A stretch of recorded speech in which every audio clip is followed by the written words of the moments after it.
Welcome back to the YouTube channel, and today I'm going to walk you through the content planning process that we use in order to put out the level of content that we do, okay? It's a three-step process. It makes sure that we get everything exactly as we need it. It ticks all of the boxes, okay? And it has a high production content plan that gets us great results with our marketing, okay?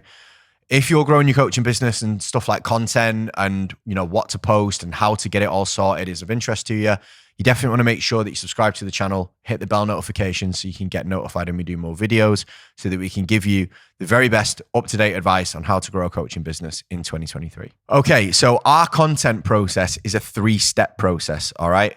Step one is obviously the most obvious one. Clearly, I've just said obvious twice, is planning the content, all right? So what we do is we have our content planner that has everything kind of mapped out. So we know, like, we have parts for our Instagram, parts for email, parts for our free Facebook group, and we know what content's going in there at all times. And with that, what we do is 4 weeks in advance, we plan out the content that's going to be the most useful for our clients at that moment in time. And we break it down into 3 distinct categories, okay? So we have engagement style pieces where we are talking to a slightly broader audience, more about business stuff, like wider action stuff. So for you, it might be like more about generic fitness or generic weight loss or like food and exercise and stuff that's not particularly target market, more relevant to everyone that can grab a mass amount of attention, okay? And that generally is like maybe 40%, okay, of our content. The second 40% that we plan out is all our value stuff. So this is assuming that somebody is exactly our target market, that knows who we are, that needs our help.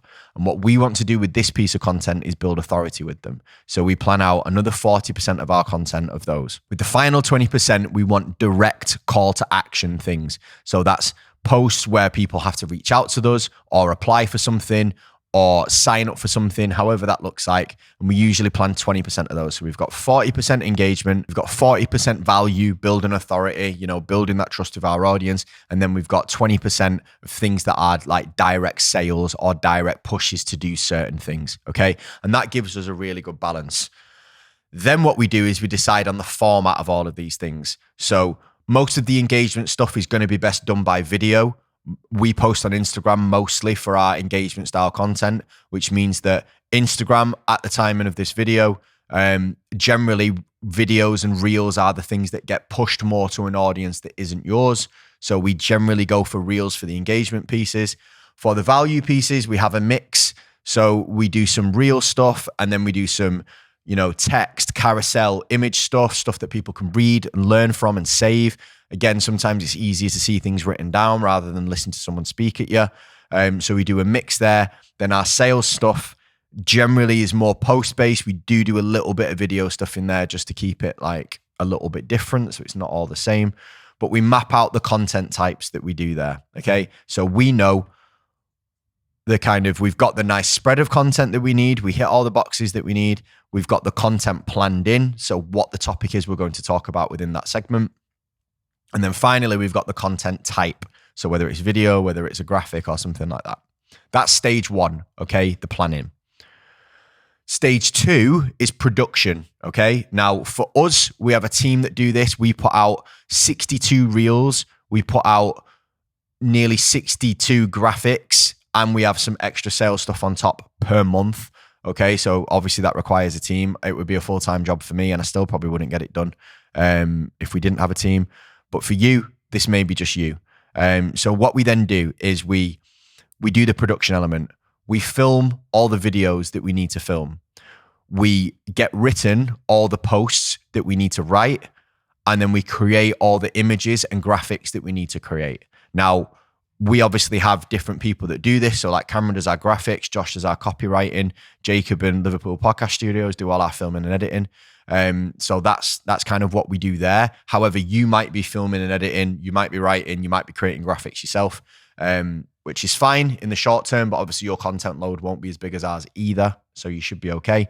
And that's the production element. Once everything's filmed, written and designed, we then go into post-production, which is making sure that everything fits together, making sure that everything is, scheduled on the date it's supposed to be scheduled. It's got the right thumbnail. It's got the right caption. It's all in the correct order.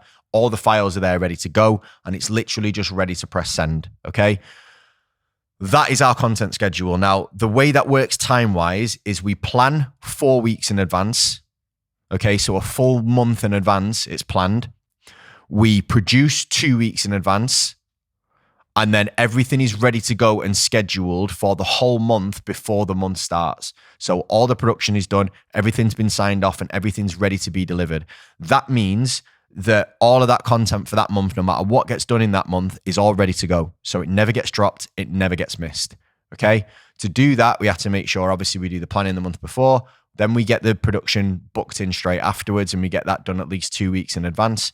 And then all the kind of pre-production meetings and the signing off is done at least a week in advance of the month starting. That is like a gold standard way of planning content. And that's allowed us to produce more content, I think, than anybody else in our industry over the past 6 months. It's something that you can take the lessons of as a coach and implement into your own business. You will be faster, you will be more organized, and your content will perform better because it'll have been better thought out. And that's going to allow you to scale your business and grow. If you want access to our content planner, because I'm going to give you a little bit of a prize for staying to the end, if you want access to our content planner, the template sheet that we use to plan our content, we've adapted it a little bit. So it's not just ours. It's something that will be useful for you. Maybe it doesn't have all the nuts and bolts in it, but it's simple enough for you to plan your content on. Just drop a comment saying the word content below. We'll get that sent out to you. And then you can start using that for yourself.